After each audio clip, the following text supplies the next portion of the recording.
Muchas gracias por venir y disculpad los problemillas técnicos. Vamos a dar comienzo a la rueda de prensa del verano-otoño, un otoño que astronómicamente comenzará el domingo 23 de septiembre a las 3 horas y 54 minutos, hora local peninsular. Aunque, como sabéis, para nosotros, climatológicamente, el verano comprende los meses de junio, julio y agosto, y el otoño los meses de septiembre, octubre y noviembre. Bueno, pues lo primero que vamos a hablar, vamos a hacer la rueda de prensa en 3 bloques. El primero, que es el mío, hablaré un poquito de cómo ha sido el verano a grandes rasgos climáticos en España. Ella comentará las causas de por qué ha sido así el verano y explicará algunas cosas más de cómo ha sido en Europa. Y terminará Ana explicando la predicción para los próximos días, lo que se prevé para el otoño en cuanto al clima que esperamos para el otoño, y hablará de algunas novedades también de la agencia y de la página web. Entonces, pues nada, comenzamos rápidamente con el carácter en cuanto a las temperaturas del verano. Y bueno, desglosándolo por meses, el primer mes, que fue junio, fue un mes normal en cuanto a temperaturas, aunque con diferencias entre sur y norte, ¿no? El sur, sobre todo el suroeste, fue algo más fresco y el norte y el Mediterráneo fue más cálido de lo normal. Algo que se repitió en julio, pero de manera más marcada. Fue un mes en conjunto normal, pero bastante más fresco de lo normal en el suroeste y más cálido, bastante más cálido de lo normal en el norte y regiones mediterráneas. Y luego llegó agosto, que fue un mes muy cálido. Sorprendió un poco que este mes fuera el segundo más cálido desde que tenemos registros, desde el año 1965. Pero así fue el segundo mes más cálido, especialmente caluroso, además donde los meses previos habían sido frescos, en el suroeste. Pero en general, en prácticamente toda España, registró ese carácter cálido. Lo vemos aquí, ¿no? El mapa para el conjunto del verano queda, juntando los 3 meses, un carácter cálido. Un verano que ha sido en su conjunto, comparando con el periodo de referencia 1981-2010, más cálido de lo normal. En cuanto a datos, bueno, pues si la temperatura media del periodo de referencia son 23 grados, este verano ha registrado una temperatura media de 23,6. Ha sido 0,6 grados más cálido de lo normal. Y se ha notado tanto en las temperaturas máximas como en las mínimas. Las máximas fueron 0,5 grados más altas con respecto a la media y las mínimas 0,7 grados, es decir, un poquito más altas las mínimas. Y bueno, en esta línea roja que aparece ahora vemos cómo en los últimos veranos ha habido una mayor concentración de estilos cálidos, ¿no?, en comparación a la media. Y eso es quizás lo que nos ha hecho tener la sensación de que este verano había sido fresco, pero realmente no lo ha sido. Lo que pasa es que comparado con los anteriores sí que se nota esa diferencia, porque los 3 anteriores veranos fueron respectivamente el segundo, el cuarto y el tercero más cálidos de toda la serie.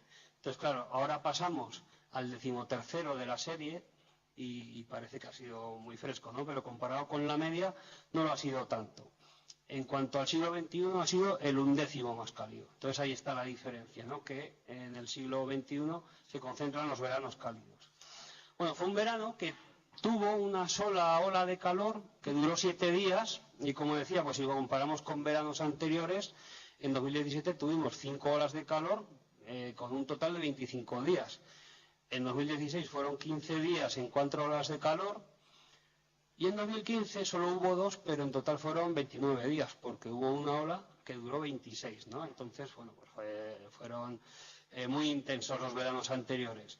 La ola de calor de este verano, de todas formas, tiene también sus particularidades. Fue bastante intensa y consiguió colocar, no sé si lo veis bien en la tablita, 3 de los días de esta ola de calor entre los 10 más cálidos para el conjunto de España desde 1941. Si nos atenemos a las temperaturas máximas. De hecho, el día 3 de agosto del 2018 fue el segundo día más cálido desde que tenemos registros, desde 1941, para el conjunto del país. Una ola de calor que además fue extensa, que afectó a, como mínimo, 29 provincias. sobre todo de la península y también en Baleares. Y otro dato a tener en cuenta es que las temperaturas mínimas fueron muy elevadas durante este periodo. Y no sé si se observa en ese gráfico, es un ejemplo, es la serie de temperaturas mínimas de agosto del aeropuerto del Prat, en Barcelona. Entonces, bueno, lo que se observa es que hubo bastantes días, sobre todo a comienzos del mes de agosto, en los que la mínima estuvo por encima de 25 grados, una mínima muy alta. Durante muchas noches no se bajó de esa temperatura y eso, aunque para caracterizar las olas de calor, no se utiliza, evidentemente también afecta al descanso de las personas. Bueno, luego hubo registros, récords de temperatura, efemérides.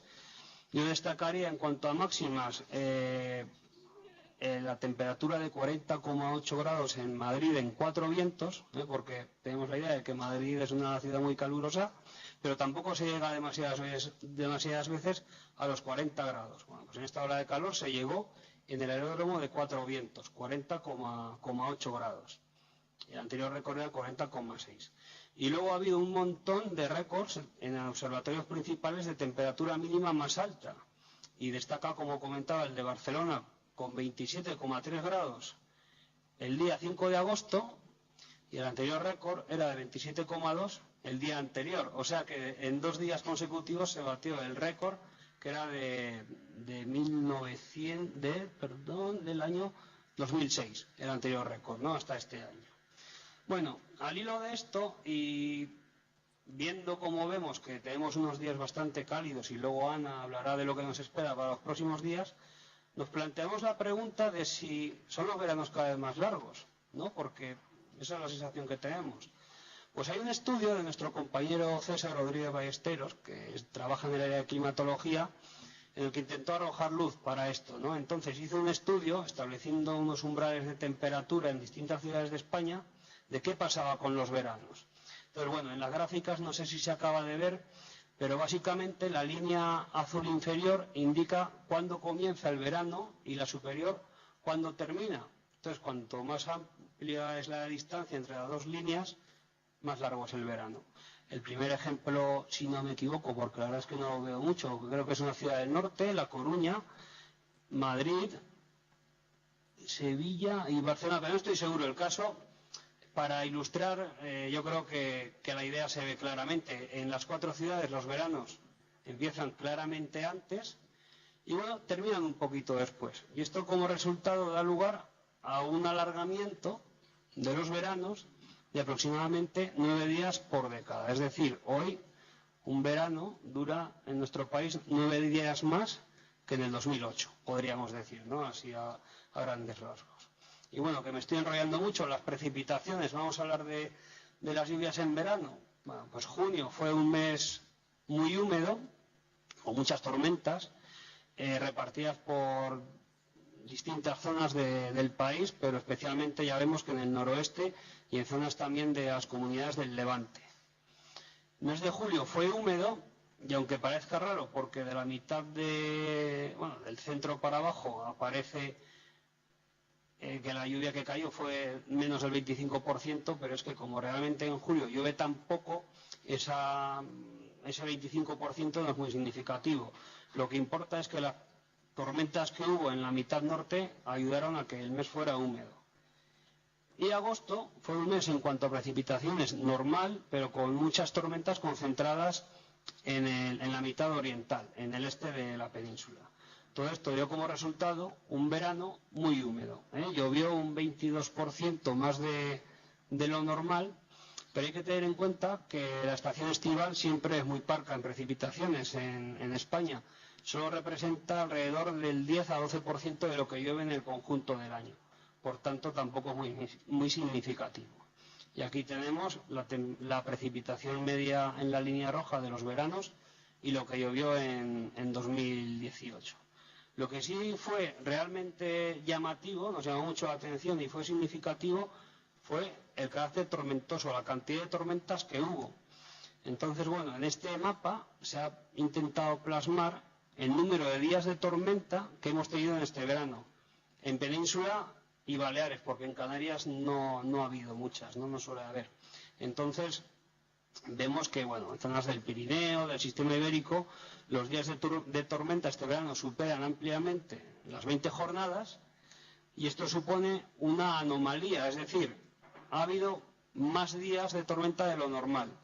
Los colores rojos, como vemos en la mitad norte, en Pirineos, zona del este, Baleares, señalan que hay más de 10 días más de tormenta este verano con respecto a otros veranos, ¿no? A un promedio que no es muy largo, es entre el 2007 y 2016, pero que da una idea de cómo ha sido de tormentoso el verano. Y bueno, en los rayos también se nota. Ya hablamos en su día de que agosto había sido muy tormentoso, el verano también lo ha sido en su conjunto. Es el más tormentoso en cuanto a descargas recogidas por nuestra red desde el año 2000. Se ha superado el 1.300.000 descargas, es el segundo verano que supera ese millón junto con el del 2002. Bueno, pues esto es también llamativo. Y nada, para ir terminando ya, hacer un breve resumen del año hidrológico, que bueno, pues como sabéis empezó bastante seco, hasta el 31 de diciembre había un déficit acumulado de aproximadamente el 43%, o sea, había habido un 43% menos de lo normal. Comenzó el año, comenzó a llover. Este año tenemos, desde enero hasta septiembre, un superávit de casi el 50%, y en el conjunto, como los 3 primeros meses lastraron, pues tenemos que a fecha de hoy tenemos un 13% de lluvia más de lo normal, ¿de acuerdo? En el conjunto del país. Hay diferencias, pues en zonas del oeste de Galicia, del Mediterráneo ha llovido menos de lo normal, pero en general en el conjunto de España ha llovido más. Y si lo detallamos por áreas de acumulación, que es como le llamamos nosotros, es más o menos parecido a las cuencas hidrográficas, observamos que en la mayoría hay un superávit, ha llovido más de lo normal. Esto no es el agua embalsada, sino lo que ha llovido en cada cuenca. Entonces sí que se observa un porcentaje superior a lo normal, sobre todo pues en Pirineos, en el Ebro.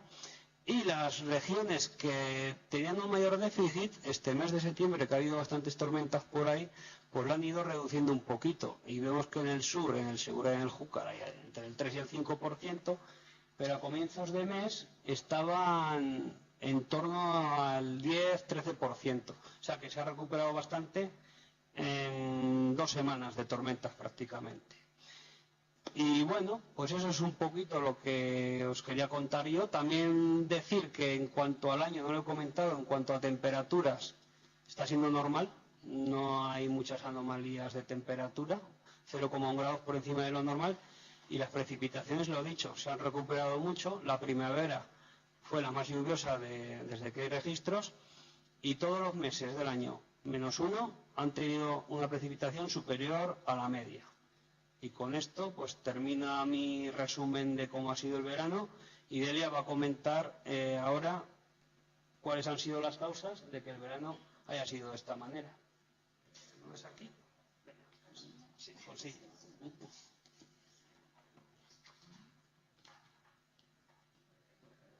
Bueno, buenos días a todos, gracias Rubén y gracias a todos por estar aquí.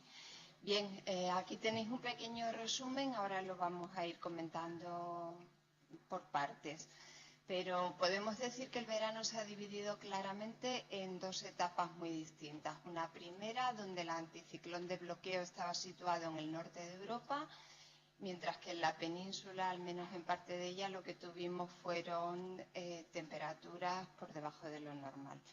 Y una segunda parte en la que el anticiclón se acercó más a la península ibérica, una borrasca se colocó al sureste de la misma y eso provocó un cambio radical de tiempo y pasamos de tener un verano a tener otro muy diferente. Lo vamos a ir viendo. Aquí tenéis un mapa que refleja en promedio cuál ha sido la situación meteorológica a gran escala en los meses de junio y julio, mientras que este otro refleja cuál ha sido la situación en el mes de agosto. Bueno, estos colores rojos indican que en esta zona había una anomalía de presión positiva, es decir, las presiones eran más altas de lo normal. Una situación que ha predominado siendo anticiclónica en toda esta zona del norte de Europa. Mientras que aquí veis en tonos fríos, azules, una anomalía negativa de presión, es decir, han predominado situaciones de presiones más bajas de lo normal de borrascas. Eso ha sido el motivo de que en el norte de Europa hayan tenido una situación de sequía y de temperaturas muy altas, mientras que, sobre todo en el suroeste de la península, hemos tenido un verano en junio y julio muy suave, temperaturas frescas y bueno, en cuanto a precipitaciones, esta configuración meteorológica lo que ha favorecido es que las precipitaciones fueran mayores que lo normal en el Cantábrico, mientras que en el resto fueron escasas. En agosto, ¿qué pasó? Hubo un cambio radical. Simplemente al desplazarse el anticiclón más hacia la península, veis, el anticiclón europeo bajó de latitud. Otro anticiclón se posicionó sobre el Atlántico, mientras que una zona de bajas presiones se ubicaba al sureste de la península. Bueno, esto fue suficiente para que la estabilidad sobre la península aumentara, el flujo de vientos del este provocara que entrara ese aire muy cálido y húmedo que dio lugar a tormentas en la zona mediterránea y a la vez, ahora lo vamos a ver, tuvimos condiciones que favorecieron entrada de aire tropical muy cálido sobre la península. Ahí lo veis en este mapa que describe la situación que había en niveles medios y bajos de la atmósfera el 2 de agosto en plena ola de calor. Entonces, pues podéis ver una zona de altas presiones, hemos puesto aquí una A, sobre la península. Esta zona, aunque no llega a estar cerrada y por eso no le hemos puesto la B de borrasca, pero era una zona de bajas presiones relativas. Con esta configuración el flujo de viento es del este, es un viento que es cálido y húmedo en el Mediterráneo y que llega muy seco al resto de la península. Y veis que había otra zona de bajas presiones situada aquí entre el norte de África y Canarias. Esto lo que favorece es esta configuración, esta entrada de aire desde latitudes tropicales, aire muy cálido. Veis en esos tonos morados la temperatura a 1500 metros sobre el suelo era muy alta y esa masa de aire tropical muy cálido llegaba hasta las proximidades del suroeste de la península. Esas fueron las circunstancias en las que se dio esa ola de calor tan extrema, casi histórica, que hemos tenido este verano. Y esto es el resumen de las anomalías que ya las ha comentado Rubén a escala peninsular, pero visto con un poquito más de perspectiva en escala europea. Arriba tenéis la anomalía de precipitación por meses, en junio, julio y agosto, y abajo la anomalía de temperatura. Entonces, si hablamos de precipitaciones, pues ya sabemos que el verano ha sido más bien bastante seco en el norte y en el centro de Europa, mientras que en la península en junio fue húmedo en el norte de la península, también en julio, y en cambio en agosto la precipitación más por encima de lo normal se concentró en las costas mediterráneas y en otras zonas del sur de Europa. En cuanto a temperaturas, pues en junio las anomalías mayores de temperatura se dieron en muchas zonas del centro de Europa, mientras que en la península solamente en el Mediterráneo y en zonas del norte teníamos valores por encima de lo normal y en el resto incluso más frescos. En julio esta configuración era la misma, incluso acentuada. Veis esta anomalía de temperatura tan intensa que sufrieron en Escandinavia y en muchas zonas del norte de Europa. Afectaba en pequeña medida también al norte de la península y a la zona mediterránea, mientras que, sobre todo en el suroeste peninsular, teníamos unas temperaturas muy por debajo de las normales. Y en agosto, ese vuelco que dio la situación meteorológica nos llevó a otra configuración. en la que las anomalías de temperatura por encima de lo normal pues nos alcanzaron también a nosotros, se extienden prácticamente por toda Europa occidental.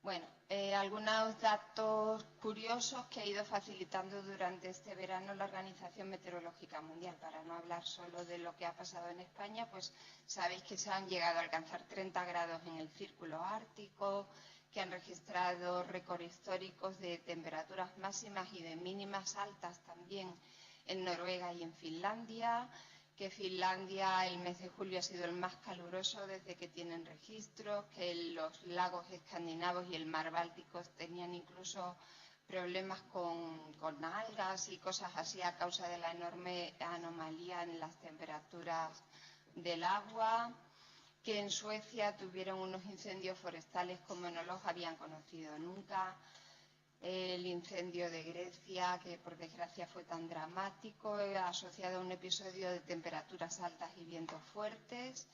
Y bueno, que hay estudios que tratan de analizar en qué medida estos episodios tan extremos pueden estar asociados a esta tendencia de aumento de las temperaturas y de cambio climático. Entonces, bueno, hay un estudio de un consorcio internacional que se llama World Weather Attribution, que lo forman universidades y servicios meteorológicos. Han analizado las temperaturas registradas en el norte de Europa en el verano de 2018 y han estimado que la probabilidad de que nos encontremos con un episodio así es el doble en las condiciones actuales que si estuviéramos en unas condiciones previas al calentamiento climático que ya estamos viviendo. Concentrándonos en otro dato que ha sido muy llamativo este verano, el de la temperatura del agua del mar. Bueno, nosotros ya en su día emitimos una nota.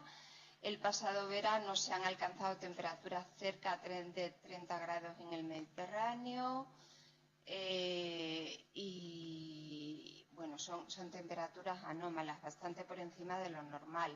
No es que no haya pasado nunca antes, pero cada vez es más frecuente que la capa superficial del agua del mar esté más cálida de lo normal. Esto va en consonancia con que las temperaturas en la capa de aire que está encima del agua también cada vez más frecuentemente están por encima de los valores históricamente normales. Y bueno, también hay un informe del IPCC que hace referencia a cómo el océano está absorbiendo gran parte del calentamiento que está sufriendo el planeta. Ahora lo vamos a ver con algunos datos. Aquí tenéis un mapa de la... Vamos a ver, esto no lo veis vosotros, ¿no? Vale, un mapa... Bien, perdonadme, pero yo estoy recibiendo avisos del antivirus y vamos a ver si cierro esto y aquí también. Vale, esta era la situación de temperatura del mar analizada el 8 de agosto mediante datos de satélite de los 7 días previos, datos tomados desde instrumentos en satélites. Entonces, ese día en particular había temperaturas que en esta zona entre Baleares y las costas mediterráneas peninsulares se acercaban a los 30 grados.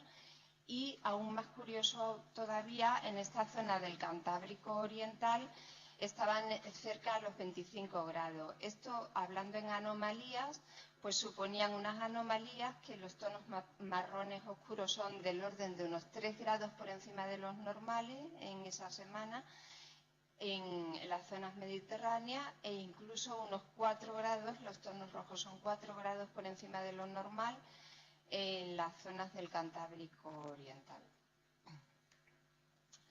Eso era para una semana en concreto y estimada a partir de datos de satélite. Esto es un promedio del mes de agosto. La anomalía de la temperatura del mar durante el conjunto del mes de agosto a escala global. Como aquí la resolución con la que se ve nuestra zona es muy pequeñita, he hecho un pequeño zoom hasta donde me permitía la imagen.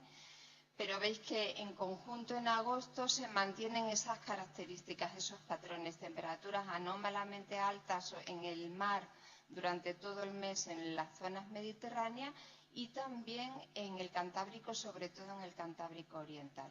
En cambio, han estado en valores normales o incluso por debajo de lo normal en zonas del Atlántico, de la costa atlántica. Y esto es, bueno, esto, como os decía, va en consonancia con datos y estudios que están indicando que la temperatura, el océano está absorbiendo gran parte del calentamiento global y la temperatura del agua del mar está creciendo. Este estudio en concreto se refiere del CEAN, de un organismo que estudia el mar Mediterráneo, y se refiere a datos de calentamiento del agua del mar Mediterráneo desde el 1982 hasta 2016. Como veis, pues el calentamiento es casi homogéneo en todo el mar Mediterráneo, con algunas zonas donde es más señalado, en el Mediterráneo oriental, pero también entre las Baleares y nuestras costas. Y ya por último, en cuanto al tema de la temperatura del agua del mar, esto sería un gráfico que representaría esto que os decíamos, que está anunciando el IPCC, el quinto informe del IPCC. Los océanos están absorbiendo gran parte del calentamiento del planeta. Esta curva refleja cuánto calor están acumulando los océanos en una capa que iría desde la superficie del agua hasta 700 metros de profundidad, desde 1993 hasta 2016. Veis como la curva es ascendente, muy pronunciada, y bueno, pues es otro dato más sobre este calentamiento que sufre el planeta. Pasando a hablar del otro aspecto que ha sido muy significativo, que son los incendios, pues ha habido incendios por encima de lo normal en todo el hemisferio norte, desde el Ártico hasta el Mediterráneo, en América del Norte y en todo el planeta. Si nos concentramos en Europa, aquí tenemos datos del sistema Copernicus de observación de la Tierra de la Unión Europea y nos da datos del número de incendios desde principio de año hasta septiembre, el total en la Unión Europea. En rojo tenemos los de este año y en azul tenéis el promedio de los 10 años anteriores, desde 2008 a 2017. Ya veis como a partir de mayo, cuando empezó esta situación de bloqueo en el norte de Europa que les trajo sequía y temperaturas por encima de lo normal, el número de incendios en Europa ha estado por encima del valor promedio durante todo el verano prácticamente, hasta mediados de agosto, que ya hemos entrado en una fase de que el número de incendios está por debajo de los valores promedio de los años anteriores. Y bien, en cuanto a la relación entre incendios y cambio climático, pues bueno, efectivamente los incendios, por un lado, estamos quemando bosque, que es un elemento que absorbe gases de efecto invernadero, que absorbe CO2. Por otro lado, estamos liberando CO2. La combustión provoca que emitimos gases tóxicos y gases de efecto invernadero, como sobre todo CO2, también óxidos de nitrógeno y compuestos del metano. Además, estos incendios están muy concentrados en el hemisferio norte, es el hemisferio donde hay más proporción de tierra que de agua y donde el calentamiento está yendo más rápido en el hemisferio norte que en el hemisferio sur. Y por otro lado, tenemos que hablar que cuando hablamos de incendios, como ha habido este año muy cerca del Ártico, una de las consecuencias es que esas cenizas luego se depositan sobre el hielo. Entonces ese hielo se oscurece y no refleja la radiación social, con lo cual se calienta y se derrite más rápidamente. Y esto es uno de este tipo de efectos que se retroalimentan. El hielo que se calienta y se derrite puede permitir que gases, lo que se llama el permafrost, gases que están sepultados debajo del hielo, compuestos como metano y otros que tienen efecto invernadero, salgan liberados de nuevo a la atmósfera, con lo cual sería uno de estos efectos de realimentación del proceso de calentamiento. Y ya para terminar con mi parte, Nos ha comentado Rubén que ha habido este año, ha sido excepcionalmente abundante en tormentas. Bueno, nosotros tenemos un sistema, como las tormentas son fenómenos muy locales y no siempre tenemos un instrumento que las registre justo en donde caen, tenemos un sistema abierto a la colaboración ciudadana, a la participación de cualquiera, se llama Sinovas, sinovas.ms.es, es la página web desde la que se accede al mismo, donde cualquier ciudadano puede informar de fenómenos de los que denominamos singulares, fenómenos que son muy locales, muy intensos y que escapan a nuestras redes de observación. Bueno, pues en ese sistema hemos registrado 61 reportes de ciudadanos que nos han informado sobre todo de granizadas de gran tamaño, 20 granizadas. Por ejemplo, aquí tenéis una el 14 de julio en la provincia de Burgos. Eran los granizos del tamaño de huevos, como veis. Nos han informado también de 13 tornados o trombas marinas y seguramente el más significativo es este, que hizo muchísimos daños en la Sierra de Encía, en Álava, el 4 de julio. Por suerte no era una zona poblada para nada, pero en madera, en la montaña, fue espectacular. Nos han informado también de 12 episodios de precipitación torrencial muy súbita, muy localizada, que son las precipitaciones que típicamente dan lugar a lo que en inglés se llama flash flood o inundación repentina. Y también de 8 reventones. Un reventón también es un fenómeno de viento intenso asociado a una tormenta. Ocurre un desplome y llega una ráfaga de viento muy súbita y muy destructiva. De 5 tubas, que es como el tornado pero cuando no llega a tocar tierra. Una tolvanera, que es simplemente un remolino de polvo de los que levanta el calor. Y un viento de ladera, que es otro fenómeno de viento intenso, de ráfaga fuerte en zonas de montaña. Aquí tenéis otro ejemplo, que es el de una de las precipitaciones súbitas torrenciales. Esta se registró en la provincia de Castellón el 17 de julio. Se acumularon en total 90 milímetros de precipitación, de los cuales más de 30 cayeron en solo 10 minutos. Es de verdad un caso de los muy extremos de precipitación torrencial súbita. Y también una cosa muy curiosa que ha pasado este verano. Ha habido bastantes reventones, como os decía, nos han reportado unos 10, pero es que 3 han ido a parar a Zaragoza capital. Uno de ellos además pasó por el aeropuerto, es este del 1 de julio, se hizo muy viral un vídeo que estaba grabado allí en el aeropuerto en directo. En nuestra estación de la cabecera de pista registramos una ráfaga de 157 kilómetros por hora y bueno, y causó daños en zonas del término municipal de Zaragoza. Pero como os digo, es que la temporada de tormentas ha sido tan importante que ha dado lugar no a 1, sino a 3 allí en la misma, sin salir del término municipal de la capital. Y por mi parte eso era todo, ya le dejo el sitio a Ana.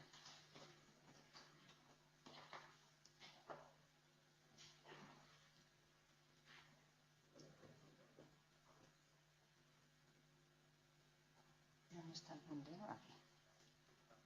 Sí, no, ya. Yo voy a hablar de la predicción estacional en principio y después de la predicción para los próximos días. La predicción estacional de los 3 próximos meses. Bueno, pues la temperatura para los meses octubre, noviembre y diciembre, los 7 modelos que tenemos por ahora, nosotros lo hacemos con 13, pero no los tenemos todavía. Luego, esto es un avance. El día 1 de octubre, en la web, se colgará la predicción y no el avance, que es posible que difiera un poco si los 5 modelos o 6 que faltan dieran un mayor peso a otras características. Bueno, en cuanto a la temperatura, hay una probabilidad mayor de que la temperatura alcance valores superiores a los normales en la España peninsular y en Baleares. En Canarias no se aprecian esas diferencias significativas, con lo cual pensamos que lo normal es que en Canarias las temperaturas sean como la climatología. Y en cuanto a la precipitación, para octubre, noviembre y diciembre la probabilidad es que en las Islas Baleares sea mayor de lo que es habitualmente. Sin embargo, en el resto de España no se aprecian diferencias significativas con respecto a la climatología. Os he sacado unas estampas, como esto lo vais a tener, de los 3 modelos importantes europeos sobre que nos van a dar para que veáis lo que ocurre. Este sería el modelo del centro europeo. El modelo del centro europeo dice que va a estar un poco más caliente de lo normal, la España peninsular, solamente la parte norte, el centro de la parte norte. Si vamos a este otro modelo, que es el de Medio France, creo, da mucho más calor, o sea, más probabilidad de que las temperaturas sean más altas en toda España peninsular y las Baleares mucho más todavía. Y si ya nos vamos al modelo de Meteo France, la probabilidad de que sean mucho más altas es mayor. Y en cuanto a la precipitación, están todos mucho más de acuerdo. Estaríamos aquí con una precipitación normal, salvo que en la parte de Baleares parece que la probabilidad de que sea mayor la precipitación es mayor, y lo mismo ocurre con los modelos francés e inglés.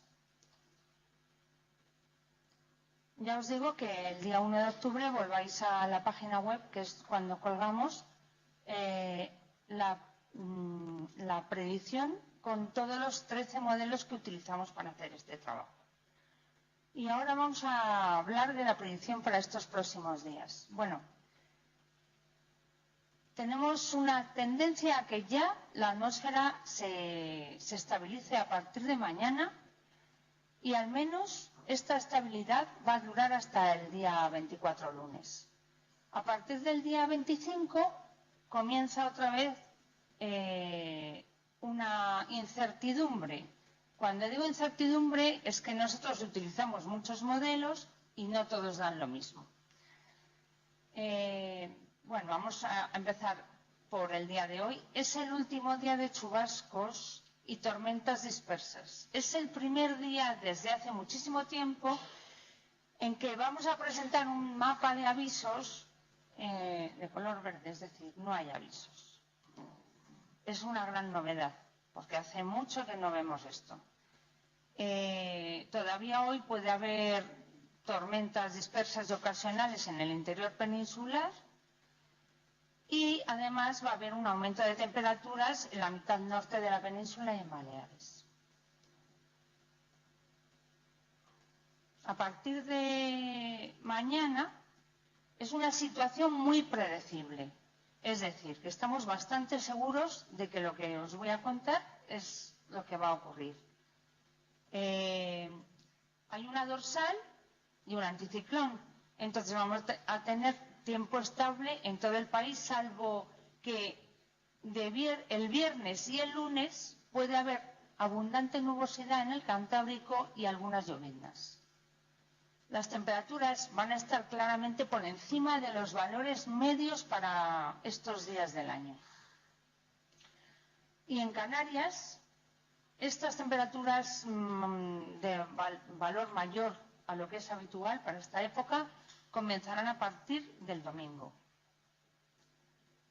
Y para la muestra, para que veáis, esta sería la temperatura máxima prevista para el domingo, pues con valores bastante altos en el suroeste peninsular, en torno a 36, 38 grados. También en el Valle del Ebro las temperaturas van a ser muy altas, pero para que os hagáis una idea, en este otro mapa lo que se muestra es la anomalía de esas temperaturas con respecto a lo que es habitual para la época del año. Y yo soy incapaz de leer esto y no me acuerdo, pero en algunas zonas está a más de 7 grados por encima. En Canarias no ocurre esto, están por encima de lo normal, pero no se da esta anomalía tan fuerte. Y en este PS-grama que vemos abajo del todo, veis que las temperaturas estos primeros días están por encima de esta línea roja que correspondería a la media de lo que es, o sea, la media de temperaturas registradas durante los últimos años. Pues como veis, están bastante por encima de lo normal las máximas. ¿De acuerdo?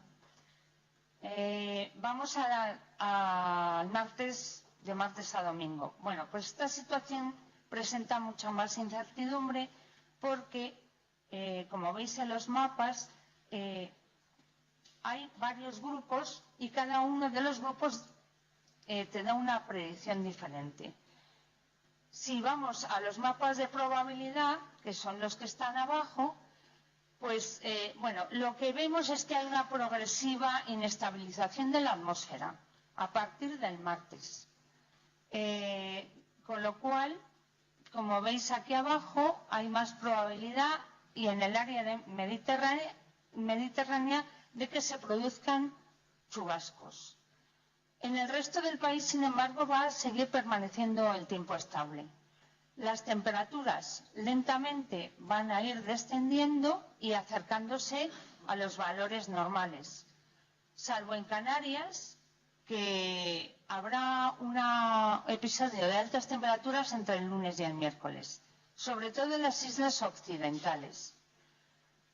Y no vamos a dar la predicción para el siguiente fin de semana porque la incertidumbre es tal que realmente no debemos darla. Aquí en el siguiente os vamos a poner, aquí ponemos la probabilidad de precipitación el martes. Esta sería la del miércoles, la del jueves y la del viernes. No parecen valores muy altos de probabilidad porque por la incertidumbre. Hay algunos modelos que sí que dicen que va a llover y otros modelos que dicen que no. Y también os quería contar que hoy nos ha llegado este aviso del Climate Watch Advisory, que es una asociación que da avisos especiales y pertenece a la Organización Meteorológica Mundial. El aviso se refiere es para Francia, Holanda, Bélgica, Luxemburgo, Alemania, Polonia, la República Checa, Portugal y España. Y lo que dice es que tenemos sobre Europa Central, se espera para las próximas 2 semanas una anomalía de temperaturas y de sequía. Y la probabilidad localmente es mayor del 70% de que la precipitación esté por debajo del tercer tercil. En cuanto a las temperaturas van a ser para esta primera semana 3 grados, de 3 a 6 grados por encima de lo que es habitual. La probabilidad de que esto ocurra es del 90%, o sea, es seguro. Y para la península ibérica habrá bastantes días con temperaturas por encima de los 35 grados. Ya os dije antes que en el suroeste iban a ser mayores. También se espera que esto esté acompañado de sequía, de falta de agua, de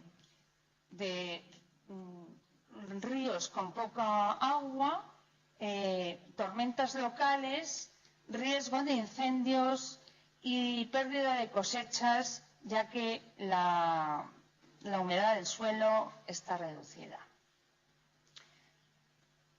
Bueno, también os quería contar que el día 1 de octubre comenzamos la temporada de el nombramiento de borrascas 2018-2019. Las novedades que presenta esta temporada es que nos vamos a coordinar más entre los grupos del suroeste, que somos Portugal, Francia y España, con el grupo del oeste, que son Irlanda y el Reino Unido. Ellos han empezado ya a nombrar, y creo que ha salido Airi. Vamos a nombrar, como siempre, las borrascas con gran impacto en el Atlántico, pero la novedad es que además vamos a nombrar las borrascas que hagan un gran impacto en el Mediterráneo occidental. Por ahora sigue como el año pasado y serán las que generen avisos de viento. Ya visteis el año pasado que hubo algunas borrascas que no nombramos y, por ejemplo, nos dieron temporales de nieve, pero es porque lo hacemos en base al viento por ahora, igual que lo hacen los ingleses y los irlandeses. De todos modos, en nuestros mapas de frentes incluiremos también los nombres de las borrascas que haya nombrado el grupo oeste. Y en el futuro vamos a poner un apartado en la web para el seguimiento de las borrascas. Aquí os adelanto de esta temporada los nombres elegidos para los países Portugal, Francia y España. Todos vamos a poner el mismo nombre. El primero que lo nombra es el primero, o sea, el que lo nombra es el primero al que le causa el impacto.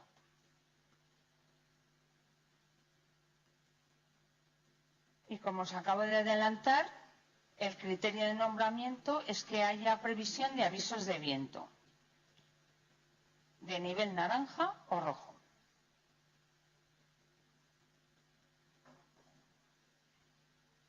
Bueno, esto... Y para terminar os quería hablar de que hemos puesto un nuevo producto en la web, que es el índice de calidad del aire.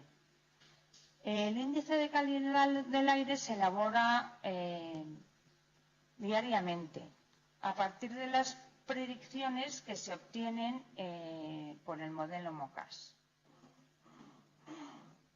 A cada valor de concentración de un contaminante se le asocia un número adimensional que nos da una idea de cómo está la atmósfera, o sea, cómo es la calidad del aire. Y a ese valor se le asocia una etiqueta descriptiva por colores. Entonces, sería rojo si la calidad es mala y sería verde si es buena.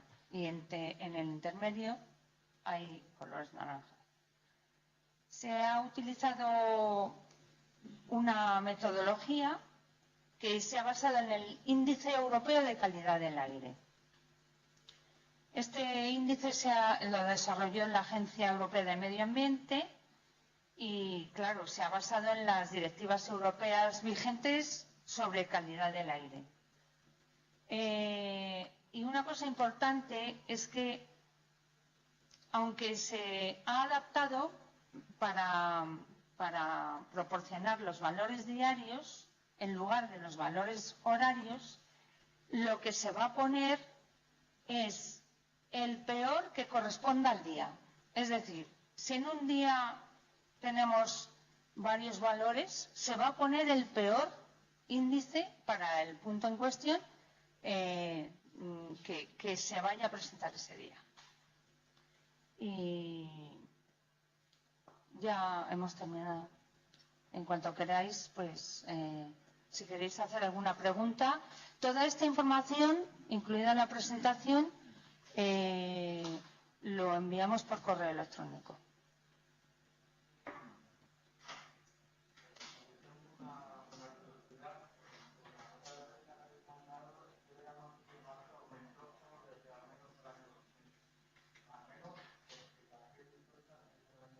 Sí, porque el estudio comienza en el año 2000, efectivamente, que es cuando ya el sistema de captura, digamos, de descargas, pues ya está homogeneizado y implementado en todo el país.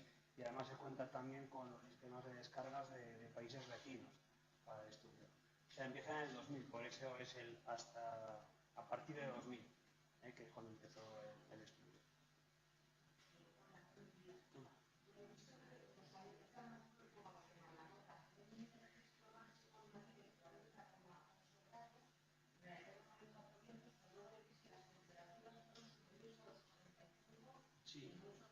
Sí, eso no lo hemos comentado, pero en la ola de calor los registros máximos se dieron en el suroeste de la península y en estaciones principales, la red principal de AEMET, el registro más alto fue el de Córdoba con 45,1 grados, creo que fue el día 3.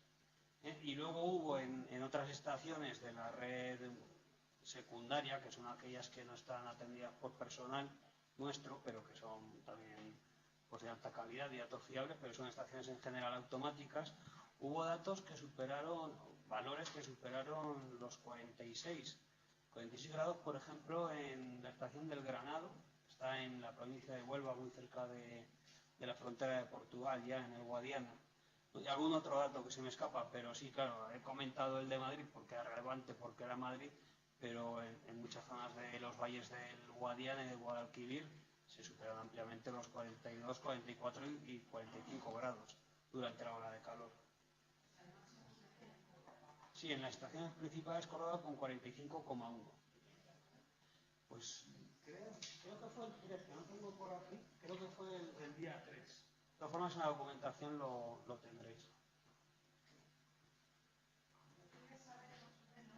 ¿Cuál es la temperatura media del otoño? La del otoño. Pues lo tendríamos que buscar, porque así de memoria no la sabemos. Si quieres te la busco en un momentito.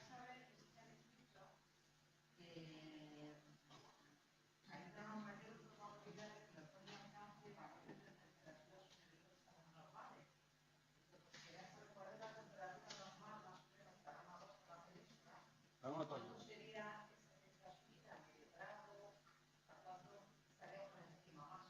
Bueno, creo que... A ver, no os podemos decir si va a estar medio grado por encima. Solo sabemos que los modelos dan lo que dan y no podemos decir más. Dan una probabilidad de que esté por encima del valor normal. El valor normal yo no me lo sé de memoria y creo que vosotros tampoco. El mapa que he puesto, Ana, lo que mostraba es la probabilidad de que la temperatura esté en el tercio superior. Eso quiere decir que vaya a ser más cálido de lo normal, que esté entre el conjunto de la tercera parte de los otoños más cálidos. O sea que lo que te está dando es una anomalía, la probabilidad de que se produzca anomalía. Pero están tan verdes todavía, como lo comentaba Ana, que hay que esperar a final de mes. Ir al dato todavía es muy... No, pero ¿no? Lo que pregunta tiene una respuesta que no conocemos. Es decir, sí conocemos, no nos acordamos, lo buscamos y os lo mandamos por correo. 15,9. Mira, lo ha buscado él. Es que está en la web. Pero claro, no somos una enciclopedia de datos precisamente, ninguno de los tres. Nos falta Mestre. 15,9 es más cerca, bueno, 15,9. Pero lo que da el mapa es eso, la probabilidad de inflación superior, que será un valor, pues el que climáticamente sea, que tampoco lo sabemos en memoria. Quería preguntar, bueno, primero, de los recuentos que habéis hecho desde rayos y desde fenómenos así adversos, ¿desde cuándo está hecho? O sea, ¿es junio, julio, agosto? Sí, es para el verano. ¿Julio y septiembre? No, es para el conjunto de los 3 meses de verano, junio, julio, agosto. Vale. Luego una pregunta que os quería hacer es si hay alguna cosa así que este verano haya sido especial para provocar a lo mejor tantas granizadas o granizo de gran tamaño, que da un poco la sensación que a lo mejor las granizadas han sido más abundantes que en otras ocasiones. Disculpa. No sé si hay algún elemento que digas, es que este año ha habido más aire frío en altura o algún elemento que veáis vosotros. A ver, no sé a dónde arrimarme para que lo oigáis, pero sí, a cámara, bien. Bueno, pues lo que ha ocurrido este verano es ese cambio de configuración que os comentaba. Ha acercado aire cálido y húmedo del Mediterráneo. El Mediterráneo estaba muy cálido. El aire que entraba del Mediterráneo era aire cálido y húmedo. Y esto, al llegar a la zona oriental, donde tenemos elevaciones, montañas y donde con nada que había condiciones de bajas presiones relativas en el suroeste, es decir, en el sureste peninsular, es decir, había en altura suficiente inestabilidad como para que al juntarse esos dos factores, aire cálido y húmedo en niveles bajos, inestabilidad en altura, las tormentas puedan llegar a ser muy activas y muy fuertes. Tened en cuenta que el hecho de que el mar esté muy caliente hace que las tormentas tengan como más gasolina. Más combustible. Más combustible. Hombre, ya ahora mismo otra pregunta así, que se está escuchando por ahí en los foros meteorológicos y demás, el término este del Mediterráneo ahí y esas tormentas por Italia, ¿eso diréis algo? O sea, ¿se queda allí y no nos va a afectar a nosotros? El Medicán no nos va a afectar, no va a afectar a Baleares. Un Medicán es un pequeño huracán porque tiene un ojo, porque tiene unos vientos como los de los huracanes y se llama Medicán porque se forma en el Mediterráneo. Este nombre de Medicán es bastante reciente y es muy llamativo. Es verdad que puede producir muchos daños. Lo que pasa es que nosotros no hemos hablado de Medicán porque va a afectar a Italia no, es que no, bastante hemos contado como para ponernos a contar el tiempo de Italia.